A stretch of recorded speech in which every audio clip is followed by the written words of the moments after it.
Hello. I had a couple of requests on Reddit on how I make beats, so I thought I'd make a tutorial. This is a list of basically what I do at the start of every project, and let's go through it. So first off, I have a fresh project with default samples.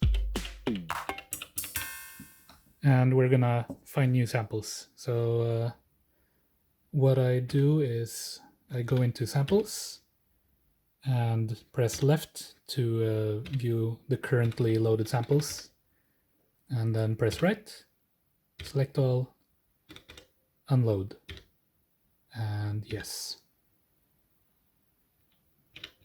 So now we have nothing. Then I go into samples again and find new samples to use. Usually I use my own samples or samples that I've bought, and I thought in this case I'll just use one of the factory sets because they're pretty good. We'll go with the natural kit, load up these, select all, load the project, yes, yes.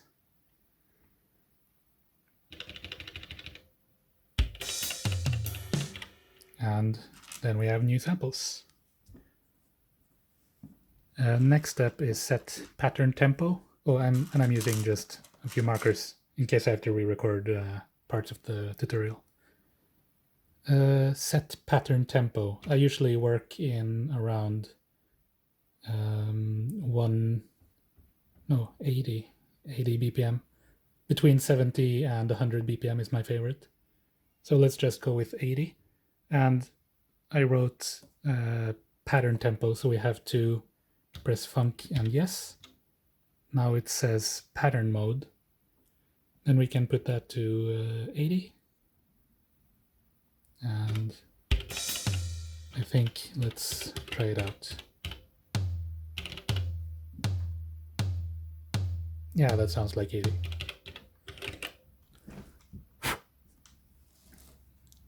So we've set pattern speed to 80, and then make a simple beat.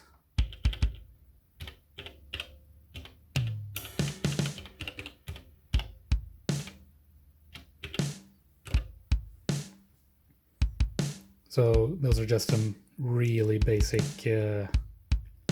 kick and snare pattern. I like to mix things up a bit by, this is the kick channel, and I like to shape a few of these to be shorter, lower cutoff, and yeah, basically like ghost kicks, if you can call it that. Yeah, that works. And then hi-hats.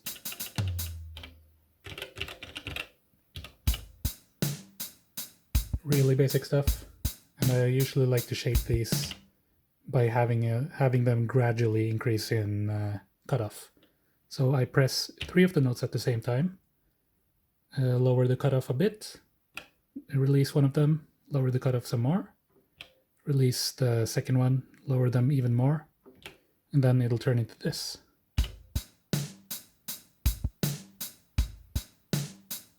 It's pretty subtle, but sometimes it's worth it. Might not be very noticeable. And what I did then was basically just select these 4, copy, and then paste it down here, so they're all the same.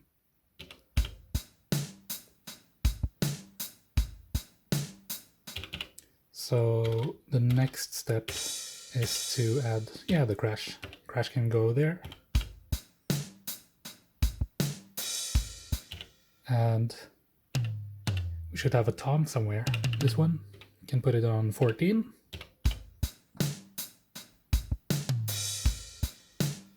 And then finally, the cymbal. This sample is actually pretty long. So I usually have the rides on every downbeat. But in this case, we don't really need to have it that often. We can remove these two, go into amp, and then just set the decay to infinite. And there's our simple beat. Next step is compression. So press Funk and LFO to go into the compressor mode. Just set it all the way to compress or wet, and then increase the makeup gain to, I like to have it around 18, 20, like a lot. And it's going to be loud. That's it. Now we've compressed it. And we're going to make it even louder by adding drive to everything. So press and hold the track button and then increase the drive.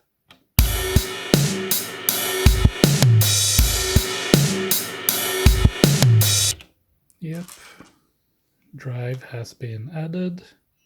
Then go to source. Next step is to add bit reduction, and it's this one.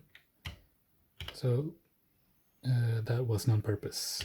You can press and hold, and when you press the button this a second time, it'll undo your changes. And that's good.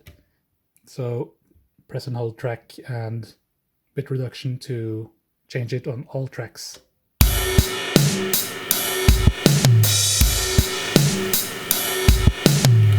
At this point, it's obnoxiously loud, and we're going to fix that. Next step is reverb and delay. So if you press Funk and Amp, you get to the reverb page. I like to have a really long decay time, around halfway up. And it's important to have the compression happen have the reverb happen pre-compression. Then I usually like to set the input high-pass filter a bit higher, just to avoid the muddy lows. So let's see, yeah, looks good. So give everything a bit of reverb.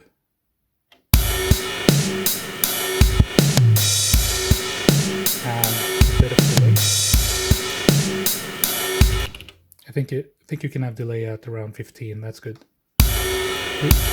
Reverb is right now it's at 50. I usually don't really keep track of how much it is. I just go by ear. But 50 sounded good.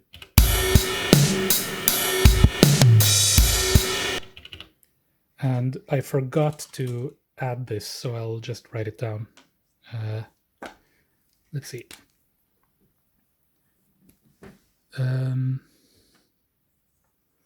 We need to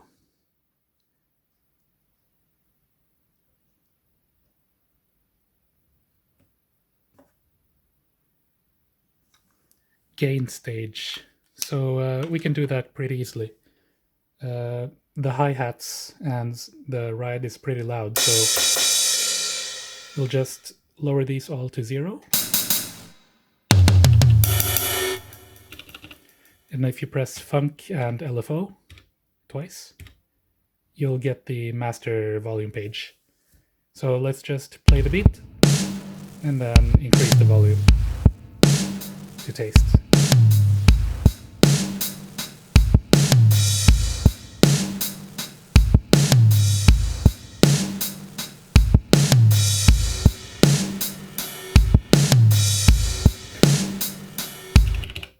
I think that's good.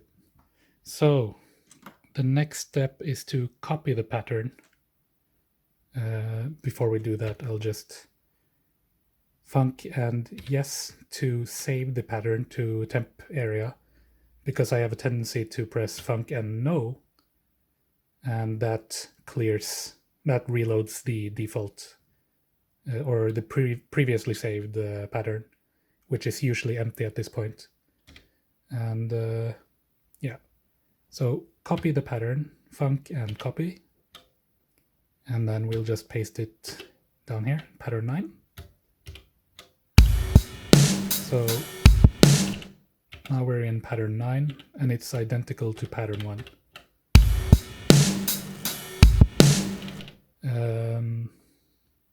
So that's done.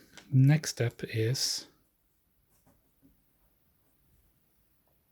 to set pattern tempo. And this tempo is going to be way higher. I usually like to have it around 220, 230. I'm not exactly sure. I think 230, 130 is good. And we're going to pitch the samples up to around 10. So yeah, press track and then tweak the pitch. So you tweak on all the channels. Yeah, let's try 10. Yeah, that sounds good. So that was pattern tempo up to 120 and pitch the samples up to around 10. Now let's record the beat. So just let it play and make sure you're on the right source, int L+R. Then let the pattern just play once at least, and then start recording so that you get the tail end of the previous pattern's samples, reverb.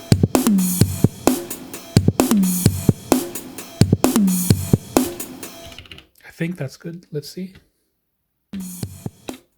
That's very soft. So let's switch to a different track, which is loud. And then, yep, this sounds good. Let's just trim it.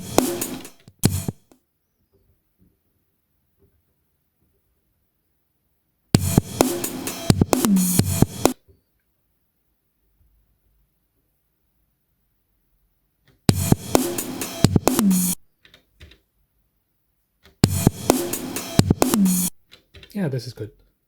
And I've done this a couple of times, so I'll just call it beat 1. Actually, 5 Bs. Beat number 1.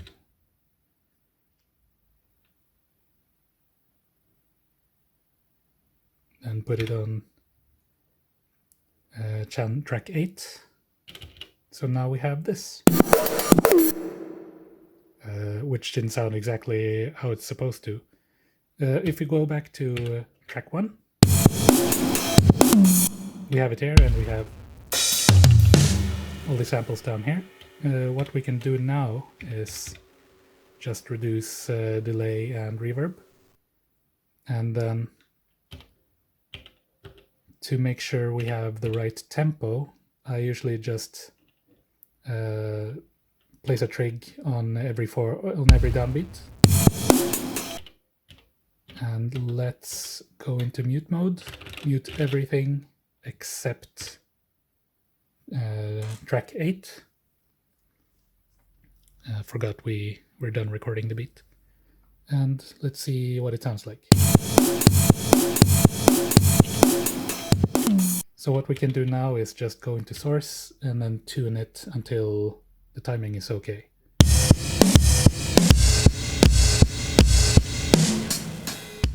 Sounds almost right. So let's remove these two and then make the decay time infinite so that the whole sample plays. Almost.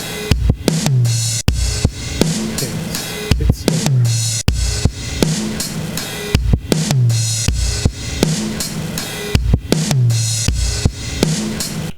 Okay, so now we have the correct tune, which is minus 8.33.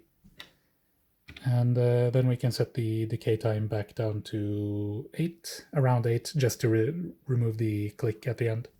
Or maybe it's the click at the beginning. Put that at 8 as well.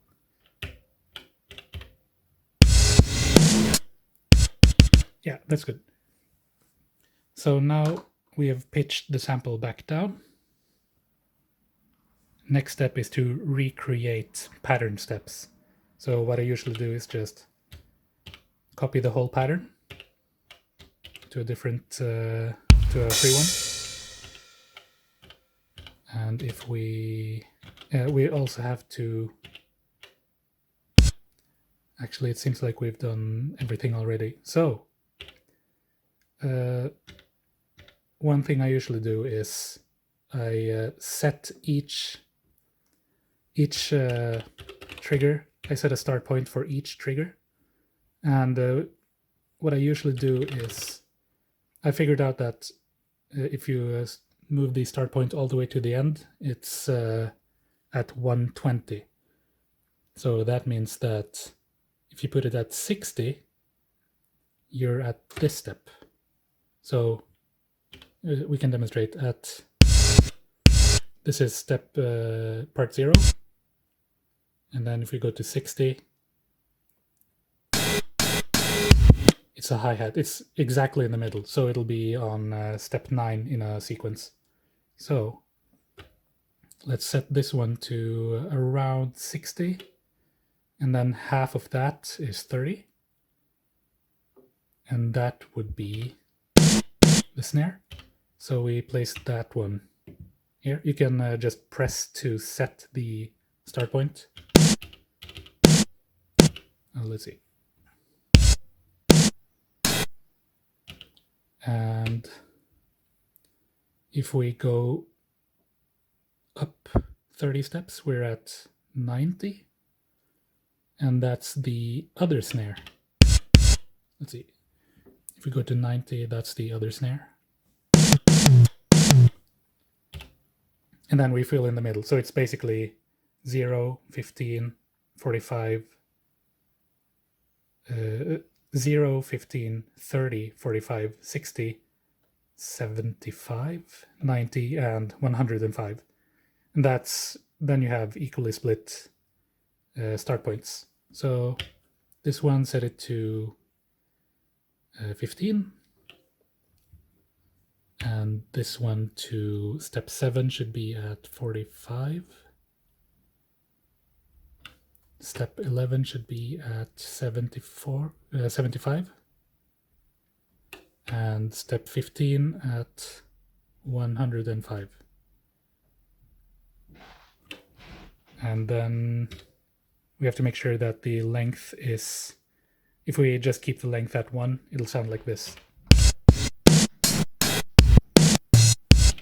But if we up the length to 2,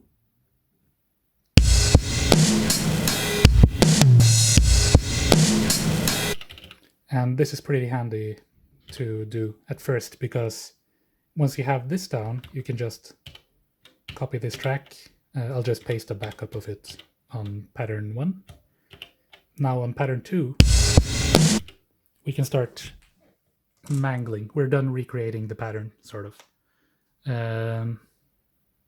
Oh yeah, that was this step, copy and rearrange pattern. So now we've copied and arranged the pattern. Now we can rearrange it. So maybe we want this kick over here. And maybe the first kick over here. Maybe this kick over here. Oh, that didn't sound good. So let's just copy this one, paste it over here.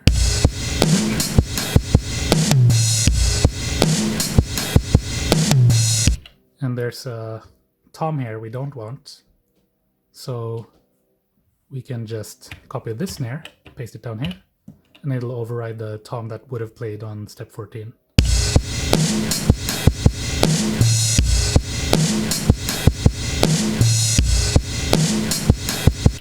And then we don't want the tail end of the tom here, so we can copy this hi-hat over here.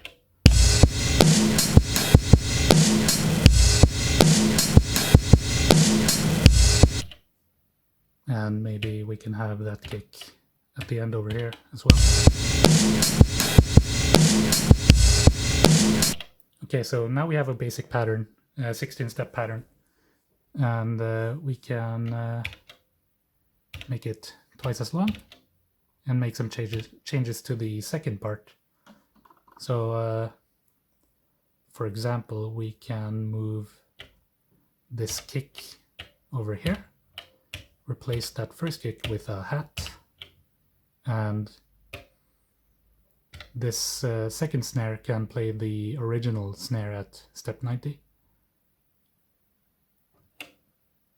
And the last step can just be the default 105, so that we have the tom over here and the open hat or the crash over here. So I think this will sound okay.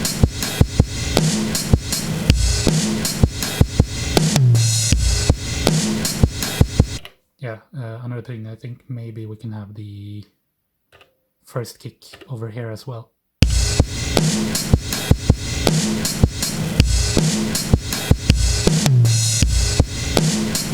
Yeah, that sounds good.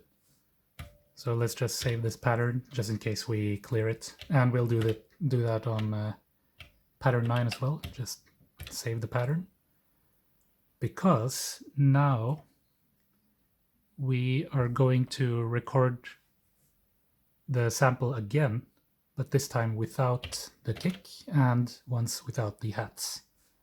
So if we go back to pattern 9, the quick one, and just remove the kick. One thing we have to do, at least I have to do it because it's a bit difficult to hear it, is on the hi-hats I usually make the first one very loud, just so I can see it in the recorded sound. So let's go into record mode. Funk and no to clear the previously recorded sample. Play and record. So we have this. Let's just select track 1, which has full volume. And it's a bit difficult to see, so you have to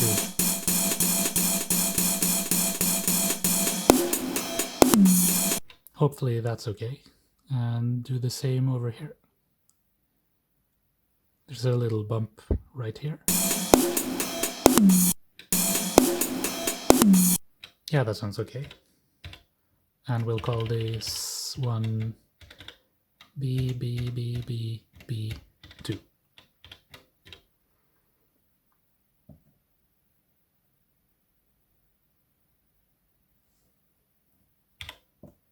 And now we have one loop with everything, one loop without the kick, and now one loop without the hats, just the kick and snare. So mute that one, mute that one, mute that one. So let's record this.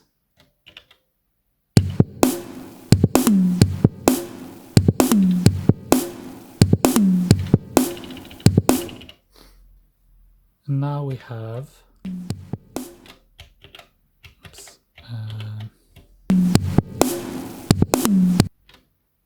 now we have a loop without any hats or cymbals.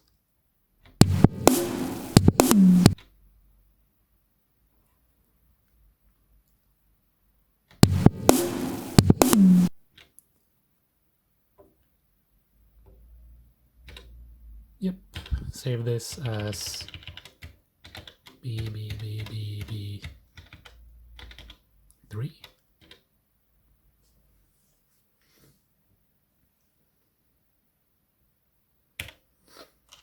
Okay, so now we have basically re-recorded these. No kicks, no hats. And what we have now is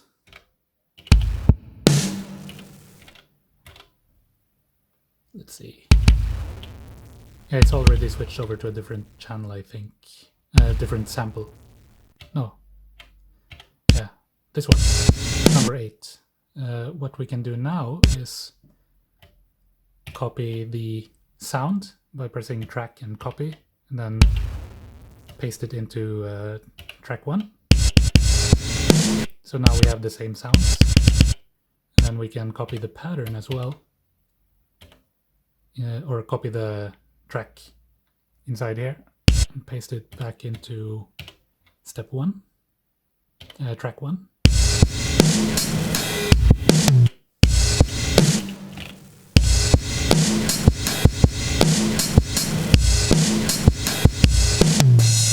Now the reason we recorded a loop without kicks and one without hats is because if we copy step 1, track 1 into track 2 and 3, and also copy the patterns into track 2 and track 3, then we have 3 identical, or seemingly identical. I think the volume is lower on these two. Yeah, 2 and 3 have lower volume. So if we just press Funk and LFO, we can see the default value is 100, so we'll just set these two to 100. Actually, we'll just set everything to 100. So now we have 3 identical beats. But the thing is, if we go to track 2 and press Funk and Source to change the sample, we can select BBBB2, and it'll now sound like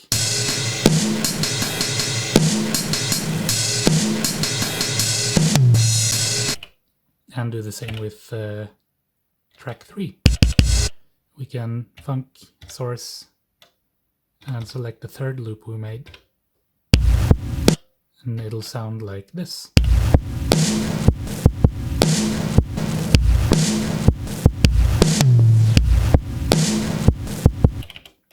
So we have 3 loops. We can. This is a workflow I really like working with. You dedicate basically these 4 tracks just to drums, or maybe sometimes 3 tracks, and the rest are melodies or just melodic samples. So we can do stuff like this.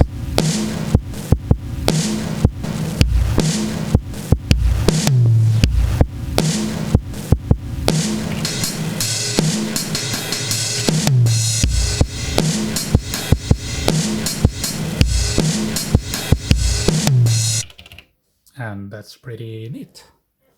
So let's make some, add some melodies. I usually have my drums start over here and my melodies over here. So let's just select track 8, and if we press Funk and scroll on the sound browser or level/data knob, we get the sound bank. I think that's what it's called. And my favorite sound is just a piano sample with a bunch of reverb and delay. So we'll copy a couple of these.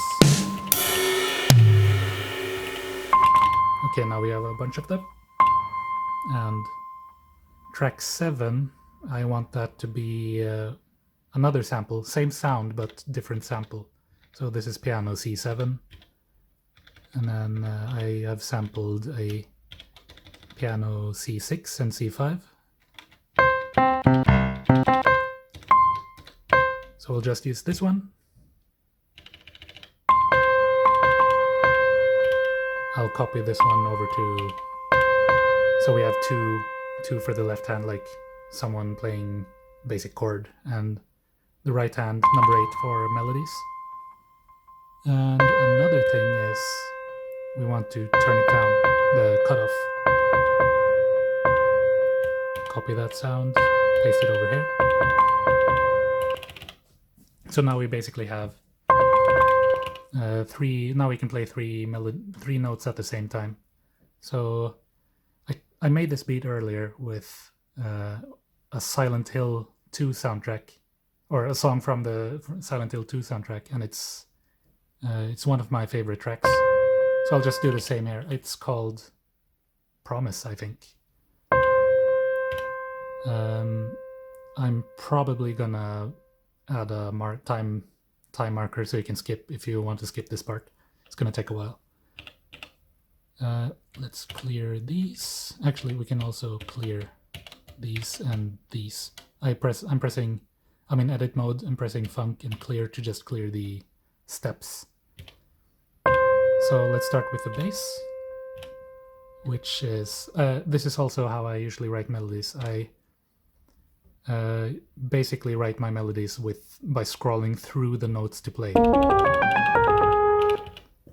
So let's see.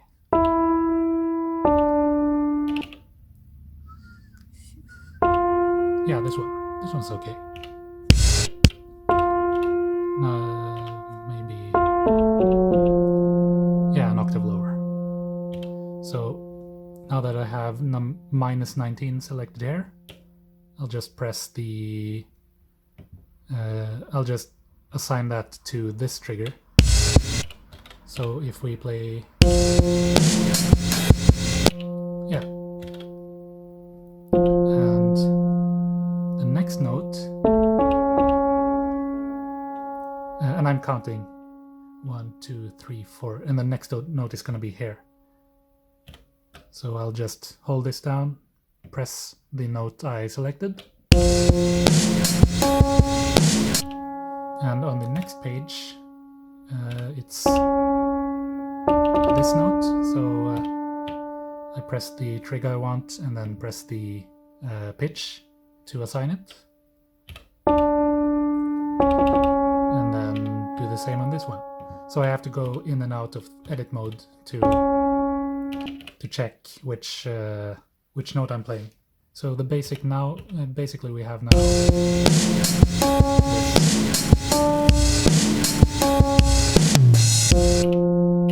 And then we'll add the other melody, which is, I'll just do this quickly.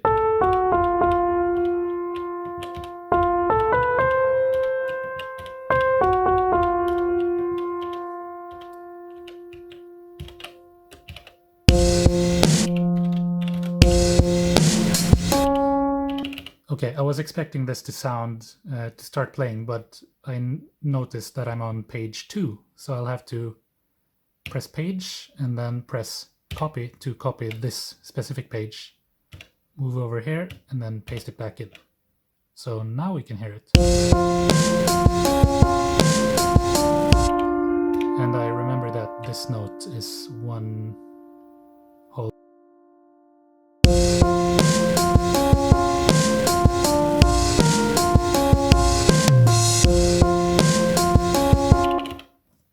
And the final melody is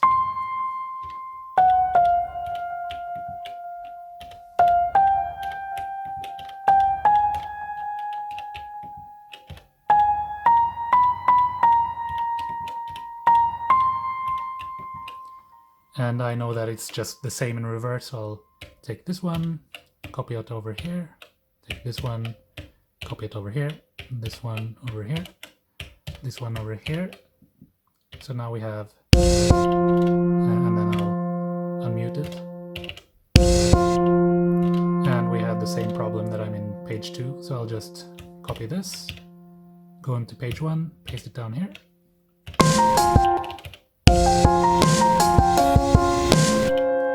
And then write the rest of it.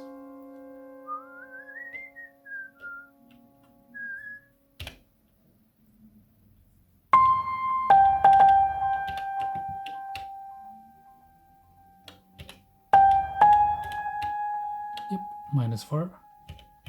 Then page 2, remove all of these.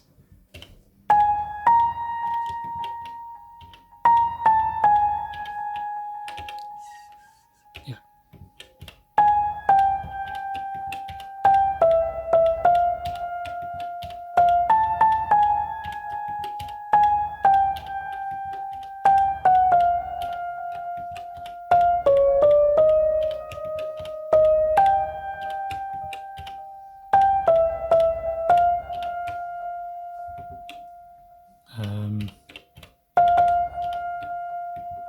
Yeah, okay. I think this is it.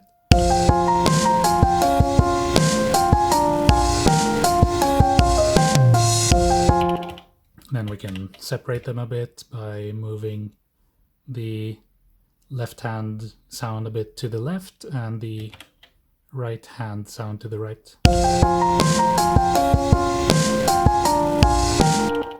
So now we can do something. Yeah, one more thing we can add is bass.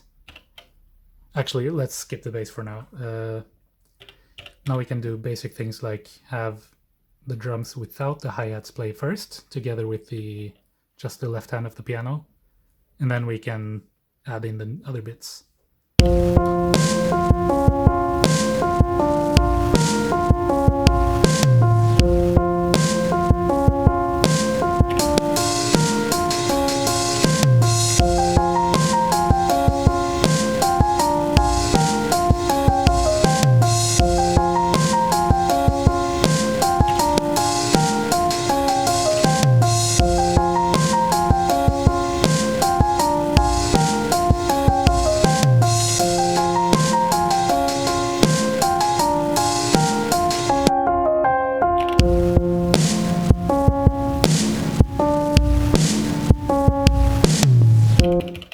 Yeah, and that's it.